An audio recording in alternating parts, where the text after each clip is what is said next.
How's it going, guys? Sports by Dustin here, back with another PrizePicks video, bringing you guys the top plays for PrizePicks on today, June 7th. Before we get into the video, though, if you guys are not subscribed to the channel already, hit the subscribe button, hit the like button while you're at it, because it really does help me out. I would appreciate it. It helps me get more people that want to see this type of content. It helps me push this video out to them. So smash the like button. We're going to be comparing sportsbooks, lines, and odds using Daily Grind Fantasy to find the best value on PrizePicks for today. Looks like we got a little bit of everything, some esports, some MLB, some WNBA. We'll see what arises. We'll do a couple refreshes, and if some better value pops up, we'll be getting the best value in possible in today's video. Now, if you guys don't know, definitely some ways to find some value in esports. If you don't trust it, please let me try and change your mind. These DFS apps set lines independently, right? We all know that.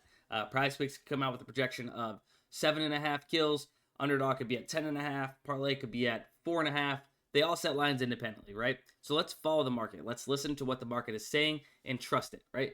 So we have hear it over 3 on PrizePicks. So we want to take the over of 3 on PrizePicks, but why, right? When we look at the rest of the market, we have 2 other DFS apps that have lines for this hear it League of Legends player, right? So they are both set to 3.5. Not only that, but Hot Streak, which is a dynamic payout platform, they adjust the money coming in on the overs and the unders. They also have this favored at -185 to go over 3.5. So we're getting 0.5 value comparing to the rest of the market just based off of what they're setting these projections at. And it's heavily favored on Hot Streak. So we'll go ahead and take it on PrizePicks over 3. Get a little bit of value. Obviously, maybe some push potential there. But we're going to follow the market, and we'll take the over of 3 for Hear It in League of Legends. Now, next up, Yordan Alvarez over 7.5 hitter fantasy score, 54.43% odds to hit. We can see this is off when comparing to what the sports books would have this projected at, right? We know that they don't have a fantasy score market. However, by comparing the even lines for the player props that make up hitter fantasy score on PrizePicks, we can give them a would-be projection. It's off by about 1.1 fantasy score, as you guys can see there on the fantasy score page. So let's go ahead and take Yordan Alvarez over fantasy score here. So Yordan over 7.5 hitter fantasy score. Up next, Lance Lynn. Lance Lynn, 54.3% chance to hit, over 5.5 strikeouts.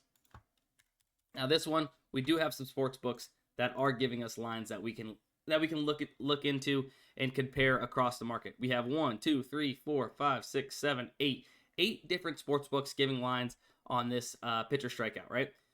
Everybody set the 5.5, including PrizePicks, but if we look across, everybody is heavily favoriting this to go over at 5.5 strikeouts, -141 average odds across all of these different books, right?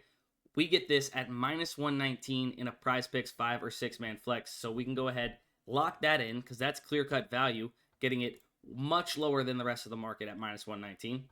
Then from there, I don't always love going one-to-one comparisons, but Dearica Hamby over 13.5 rebounds and assists. FanDuel set this line 13.5 as well, but -138, so close to -140, 54.19% chance to hit on the over of 13.5. So get a -140 play at -119 on PrizePicks. I'll go ahead and take it.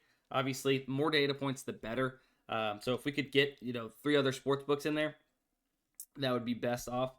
But we'll go ahead and trust FanDuel on this one and take the over of 13.5 rebounds and assists, the best line at -119. Remember, in 5 and 6 man flexes, we have to be right on our individual plays 54.3+% of the time in order to be profitable playing those 5 and 6 man flexes. So we're dipping below this 54.3% number, but since we have a 55.41, 54.43, we're still going to have our average of all of these, our average fair odds percentage, to be above 54.3. So we're going to be good. Courtney Williams, under 5.5 rebounds. We have multiple data points here, right around this -140-ish number as well. But we have multiple more books to go off of. So we'll take Courtney Williams under 5.5 rebounds, and that's going to round out the slip. So it's going to be for 10x. We have Hear It over 3, maps 1 kills. Yordan Alvarez over 7.5 hitter fantasy score. Lance Lynn over 5.5 strikeouts. Hamby over 13.5 rebounds and assists. Courtney Williams under 5.5 rebounds is going to be the slip. Remember, if you guys want access to Daily Grind Fantasy and compare these lines and such all to yourself all day long, email notifications, whatever it is, linked in the description of this video, you guys can get access. Make sure you guys hit the like button, subscribe if you're not subscribed. We'll see you in the next one.